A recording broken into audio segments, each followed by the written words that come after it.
Good morning, Facebook and YouTube audience. I'm Jennifer Norene. I'm with Beyond Brand Collective, and I am sitting here with Jen Rubinowitz, who is in Port Townsend. Hello, Jen. How are you? Hello, I'm great. How are you doing?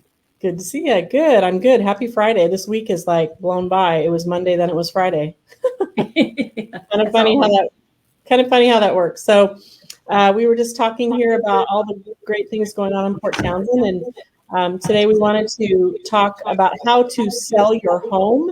But before we wrap up today, we're going to have you go over some of your favorite philanthropy efforts and things that you like to involve yourself in the community.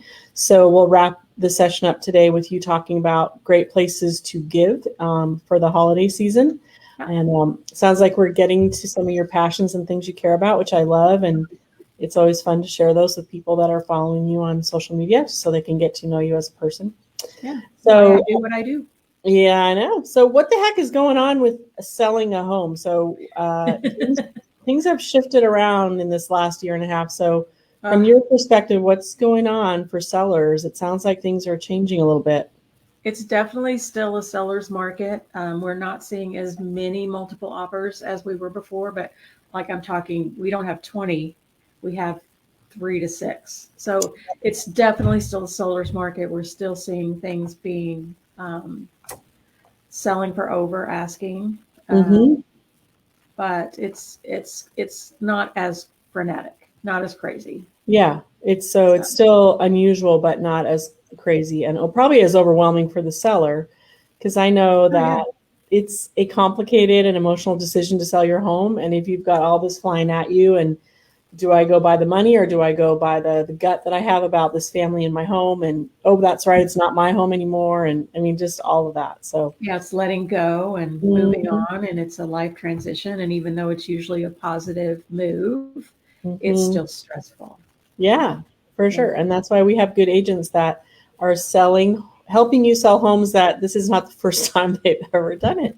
So this is not Jen's first rodeo, which is great. And certainly not Coldwell Banker Best Homes' first rodeo. You have such a strong leader in Karen Best and such a strong brand. And aren't you the oldest real estate brand? Is that what you educated me with one day? I know you're one of the Coldwell Banker. The Coldwell Banker brand is, it was founded after the San Francisco earthquake in 1906 or 1907. You know that. Crazy long time ago. Yeah. Wow. But it was founded because there were so many people being taken advantage of after the earthquake, and they just didn't like the unethical dealings that they were seeing. So that's, another reason I love working with Coldwell Banker. Yeah, I think it has such a strong brand recognition, and it's not all about that anymore. I mean, we always talk about how telling the story of a brand and who your people are and who you are as Jen Rubinowitz as an agent, and why do you sell homes and why do you love it? That's what matters. But having a strong brand behind you, and certainly to me, that represents the processes and the expertise you have around contracts and the expertise you have around monitoring a market and consulting buyers on when to jump into that market and all of that. I think that's a lot of what Coldwell represents. So tell me about, I don't want to overwhelm people with too much information. We have just, 10, 15 minutes here, but what are the top 3 things that a seller, if I'm thinking I'm ready, I want to sell my home, not sure what's going on with this COVID market, but I'm ready to move forward, what's the first thing I should do? Well, the first thing you should do is really consider, why are you selling? Are you selling because you're scared about what's happening? Are you selling for the right reasons? So a good real estate agent is not going to just say, okay, fine, let's go. They're going to want to know why. What are your reasons? Because that also honestly fits into a lot about how you price a home. Yep, I can see that. If you're in a hurry to sell for whatever reason, or if you're if you've got the benefit of just kind of taking your time, then that influences how we price a home for you. Of course it does. You have to be in New York by Monday. Yeah, you're like going to be a little more aggressive on your pricing because you've got to go. Or kids that need to be in school. Well, we'd like to move closer to family within the next 9 months. So that drives your timing, that drives your pricing, that drives so much of it, and it also drives your stress level. Honestly, I'm sure I can see that. And you're really rushing to go. Yeah. So. I've had a And couple of people in the last 2 weeks that talked to me about they're relocating. And so they've got a certain date that they've got to be someplace and they need to make it happen. So yep, that yep, drives a lot about what you're doing first. yep, But yep. again, for me, it's about serving you as a home seller. And I'm going to make sure that you really are at a place where you're selling out of the right mindset. Yes. And Versus, I mean, I've talked people out of selling because they're really just operating out of fear. which And always just, yeah, that's so interesting to me because I'm so used to thinking of real estate as real estate agents are some of the best salespeople I know. And from the first time I met you, you've always talked about that it's a service job to you. And certainly you make your yeah, living and certainly it's commission based, but to you, it's about servicing that person. And is it really servicing them to pressure them to sell their home during a time that it's not ideal? Or right. because you hear the reasoning is questionable, and not that you're going to tell them what to do, but you certainly are providing a lot of expertise and insights about helping them make the decision, right? So Right. makes Right. It's sense. definitely service for me, not a sales job. You're not selling a car, you're selling your home, you know, Yes, it's a and very that's a roof emotional, over your head. And a is, big deal. why are you doing this? So Yeah. that's the long and short answer of what's the first thing you do. You really think about, am I selling for the right reasons? Um, or am I panicking over something? So Yeah. I'm happy to work people through that process. The first question I ask is why? Why do you need to sell? And then the second is, what's the market like? What do I need to do to stand out from my competition? Hmm.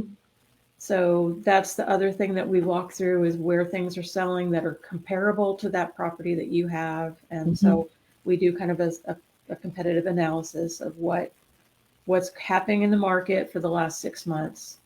And I try to put myself in a position like an appraiser would. We're seeing a lot of cash deals now, which makes that less of a consistent point. But Hmm. for those that are going to be dealing with a buyer with a lender, they have to meet the appraisal guidelines. And so an appraiser generally will look at houses that have sold within a mile of that address Hmm. and have the similar amount of bedrooms and bathrooms and the age of the home, the condition of the home. They look at all of that. So I try to take a non-emotional, non-biased look at the house and the condition and the size and all of that and look at it like an appraiser would. So So you that can gives you give. the worst case scenario of how much will a mortgage company likely approve a loan against this house. So I was just going to ask you, why do you do that? And I think you're saying, you're giving me the business answer, but also the reason you do that is because you care about people, and it makes sense to figure out, is it a good time for them to sell this particular house? Or if they fix this certain thing, would it sell for this much more, in 6 months? And you're right, wanting to give them good advice. And I know that when I was a seller, we made some changes I never would have even thought about that we heard about from our agent, because they know, you're an expert in the market, and wow, that extra air conditioner in the garage is going to make a huge difference in what you can sell this for. So you should do this and that. So I don't know that as a homeowner. I mean, I yeah, don't think of it like you do. And so we look to you to give us that advice on, is this a home that could stand some changes, or no, this will be absolutely hot in the market and you should sell it for sure. But yeah. yeah, Yeah, I and understand. in a seller's market, you're less likely to have to do a lot of repairs and a lot of painting and Mhm. a lot of fixing up because people are really desperate for a home, and so Yes. you've got a lot of competition with buyers, and so you have to look at the whole picture to know the best path forward on selling your house. Yes. Yeah. Just what is the whole landscape of it? Yeah. I love that. And I love that you're not. I'm sure that it would be tempting to become emotional about it. I mean, you earn your living this way, and it would be easy to be drawn in by the emotions of the person selling too. Like if they're Yeah. excited to sell, but your gut's like, oh man, this is not the right time for this home. That would be interesting conversation, Yeah. right? Yeah. So what's the practicality of the next? What do I do? Do I, obviously, you say you get someone to appraise the home. I've No, I don't. I don't get someone to appraise the home. Sometimes I will, especially if it's a commercial property, a multifamily property, and Oh, it's you been think of it appraised. as an appraiser. Yeah, Sorry. I look at it Right. as an appraiser, Right. just to say, Mhm. okay, what's the worst case somebody's coming in and looking at this, because basically a lender is going to say, I've got to have this appraised to know what my company will lend you against this house. So I look at it from a buyer's appraisal standpoint. A lot of Got that's it. really I look at it. Yeah. And against the competitive analysis as well. So Yeah. And your need on how fast you need to move. So it all comes into play. Yep. And I would think, hundreds, sometimes hundreds of thousands, or a pretty decent difference in price comes to play here. Yeah, I mean, it can. Depending on what's going on. Yeah, depending on how big of a hurry am I in, and what kind of home is it, and what market, and what updates are needed, and all of that. What condition, yeah. Yeah.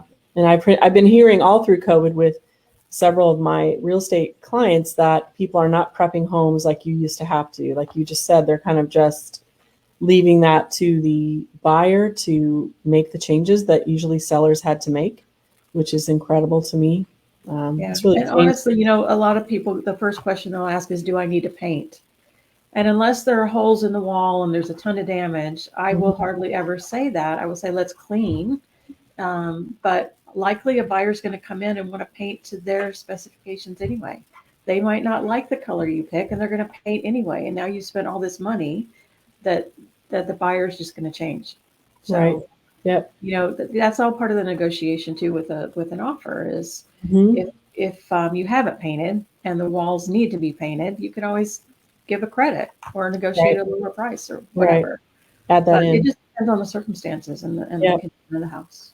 Yep. And it's easy to become, you're attached to your home and you want it to be perfect for that new buyer. So it's easy to do things that are unnecessary. So it's good to have an agent that's objective and just saying things like, you don't need to replace all the toilets. You don't need to, all those crazy things that I know people do. So and what's perfect for you, in your opinion, is going to maybe totally different than when a buyer is going to come in. They have their own opinion. Sure. And so, people come in and make their home their own, obviously. And so it's natural for a buyer to come in and make some changes. So why should the seller invest and lose money on improvements that the buyer is going to come in and redo anyway? Yeah. So you hire a good, reputable agent who will look at your opportunity to sell objectively. You make reasonable changes to your home, or repairs, or cleaning, or whatever those things are. Kind of collaborate with your agent on that. And then what's the next thing down the road for someone wanting to sell their home? As far as selling, then once we've improved the curb appeal and decluttered, because when you've been in your house, you kind of spread out to fill the space, and so we kind of take a simple approach where you want to make the spaces not just clean aesthetically, but you want a buyer to be able to walk into your house and picture their stuff in it, not look at your stuff. Does that make sense? So staging it so that it's really an open kind of blank slate for a buyer walking in is important. And then we do the photographs, we do the 3D tours, because so many people start online, of course, now these days. And so I think it's important that you have a virtual tour, and ideally it's almost like a video game where you can walk through yourself with a 3D tour. We do that consistently. And then marketing the property, which I love. Absolutely love marketing of it, and because that's my creative side. So you market it, and then you start showing it, and then the negotiation part comes in, the offers, and you start choosing which one to go with, and then you're negotiating with that buyer to get the best price and circumstance for you. And then we go into more of a product management type scenario where we are managing all the milestones in the contract. And then we get you to close. It's just that simple. And then you move on and live happily ever after. Yeah. So how long is that process taking in the pandemic environment versus what it would take maybe 2 years ago? How is that different?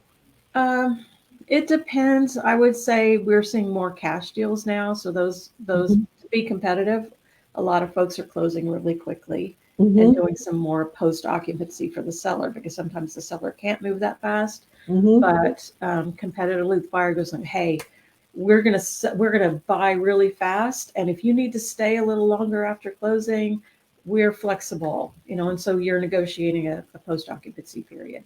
We're Yeah. seeing a lot more of that these days. And than we did. is post occupancy something that people put in writing, that you have an Oh agreement? yeah. We're closing the 1st and you're out by the 20th or whatever? Yeah. Yeah, I would think so. Wow, lots of details to manage. Mhm. So it is a different environment. I know that I've spoken with others in your company that have said that, given the pandemic, selling a home is definitely something you can still do and should do if it's the time.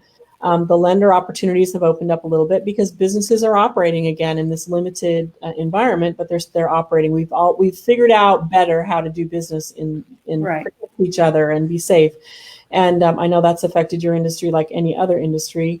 And then you're also telling me that it's not quite as frenetic as it was mid-pandemic, which is, one of the biggest ironies I've experienced in my business is how the real estate market just absolutely boomed during the pandemic. And, people are getting 15 and 20 offers for homes.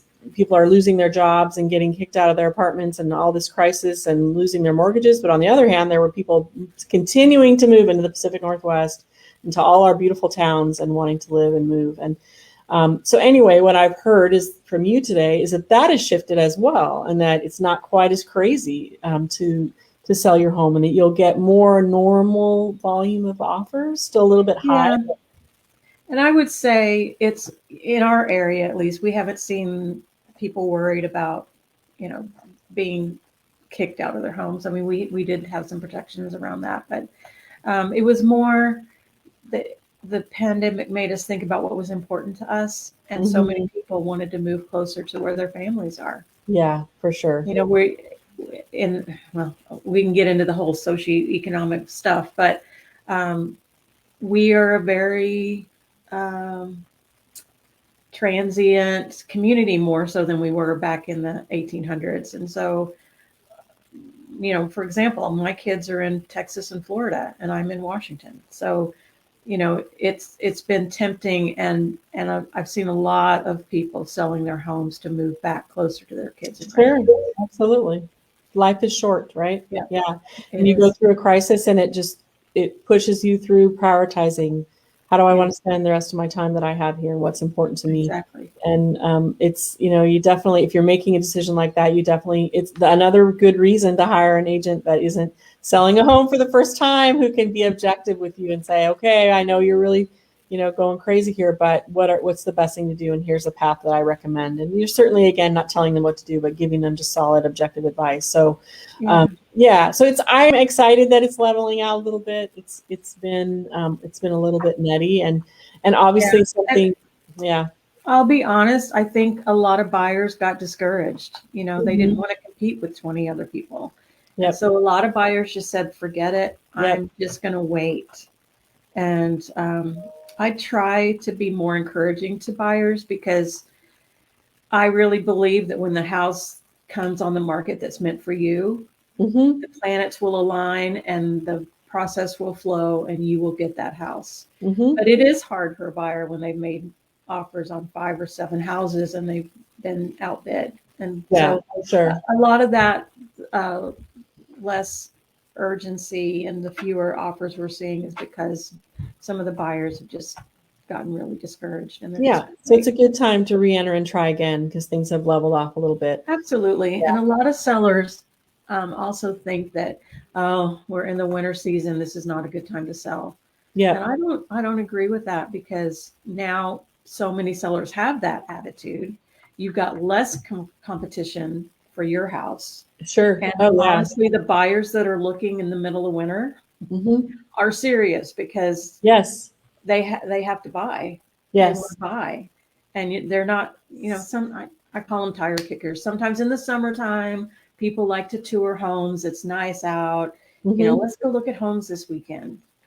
In the winter, you don't have that, because often it's rainy, it's cold, it's not fun. So the buyers that are looking are real, true, 100% ready to buy. So but in an overstimulated market, it's a good time to do this in the winter, because you're getting more normalcy as far as process goes. And people have full-time jobs and families and kids in school, and selling a home, I'm sure, just adds to your task list, right? I know it did for me. how nice would it be to do that in sort of a down season instead of having to deal with, the other. And so, yeah, it makes sense to me what you're saying, that during the pandemic, winter time is not such a bad time to look at selling your home, for sure. Yeah. So I know we wanted to wrap up today by talking about some of your favorite philanthropy efforts and things that you like to support in your community. You've made it so clear to me that holidays are so much less about receiving and so much more about giving. And you find a lot of meaning in the holidays with where can I find the person that's most in need, or, the pet that needs to be adopted, or the person that needs the pet that needs to be adopted. Those kind of things bring you joy. So what organizations do you kind of have an eye on? If you want, as you share, I can put some dates and times in the, we have this little fun ticker. So, oh, you do? Okay, cool. Yeah. So the Tri-Area Food Bank in Jefferson County is someone that we support every year on an ongoing basis. And they're doing a turkey drive for Thanksgiving, of course. And of course, that'll proceed on into Christmas. It's amazing to me how much hunger we still have in our country. Doesn't make sense, does it? Yeah. So they're doing a turkey drive, and you can just drop off checks. We've done a collection at the office, and we're going to be getting that. So we do that every single year. We all year long have been doing the free little pantry at the food co-op in Port Townsend. And I think you've probably seen the little libraries that are set up in neighborhoods where you can just borrow a book. Yeah. It's kind of that same what a fun concept. Yeah. Yeah. It looks like a little grocery store.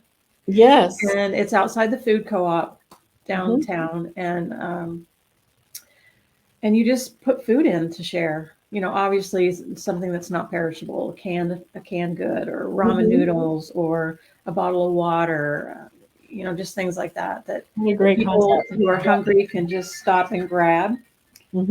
And so that's something that we've done all year long, and we're going to continue into 2022. But it's amazing how many food challenged, hungry people are out there. So we just put stuff in it, and whoever needs it goes and grabs it. And sometimes we have to fill it up every single day. It's just kind of sad. Yes, I have another client that supports an organization called Farmer Frog, and Farmer Frog is educating me about, we have so many services, but people can't access the services and the food that they need, like seniors that are homebound, or people that can't get out for whatever reason, or people that are isolated because of COVID. You think, why do we need this organization that's serving millions of people in Washington State? And it's because, yes, we have services, but there's a gap, right? And I just scratch my head every time, and I know you do too. It's like, how can there be, so many homeless around us without what the basic needs of life? And a lot of it is, it's mental health issues. It's the connection. We're not connecting with all the people that are in need. So I think that's absolutely true. And I think one of the things with the free little pantry is it's there 7x24. It's never locked. It's not intimidating. You don't have to go inside a building. You just open that little door and grab some food, and you're done. It's not threatening at all. Yeah. That's super cool. What a fun. Yeah. It just makes so much sense to use those little library, that concept, the way that you're talking about. I love that. So I know you've also talked about the Center Valley Animal Rescue, and they have an open house coming up. Do you have a date? Yeah, I love the Center Valley Animal Rescue. They and they're not just cats and dogs. They have horses, they have cows, they have goats, they have sheep, they have rabbits. They do. I don't think they turn anything away. And they also do some wildlife habitat type stuff. So I really love them. And so they're having an open house on December 4th. It's the first one they've had since COVID. So it's going to be lovely. It's on Center Valley Road in Quilcene. And it's just this little farm, and they've got all these wonderful animals that they help. And so, one thing I didn't even think about with Halloween just over, what do you do with your pumpkin? Well, guess what? Their goats and their sheep and their livestock love to chomp on those pumpkins. So feel free to drop those off. Bring them to my office. I'll take them to them. Who would have thought? Such a great idea. Because I just saw a lady put this beautiful pumpkin that looked brand new in the dumpster, and I thought, Oh, yeah. That's just crazy. There's got to be a place for that. If you're not a pumpkin pie, chef, there's got to be a place for all that. Yeah. The So gourds as well. I I wonder didn't if they even think about it, but I got their newsletter and announcing the open house. And I said, hey, how can I help? And he said, yeah, get the word out. And, people just drop off pumpkins. That's one thing that they can do. Yes. Wow. Waste not, whatnot, it's Yes. just, Yeah. Such an abundance and yet such a lack, right? It's crazy. yeah. Yeah. Well, thanks, Jen. It's always good to speak with you. And thanks for kind of walking us through the seller process, how to sell your home. If you're interested in working with Jen, I replaced all the information with our giving.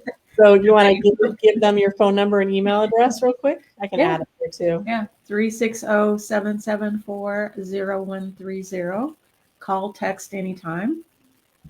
Or Jen sells port-to-port.com. .com. Very good. Thanks, Jen. We'll be talking to you again. All Take right, care. see you later.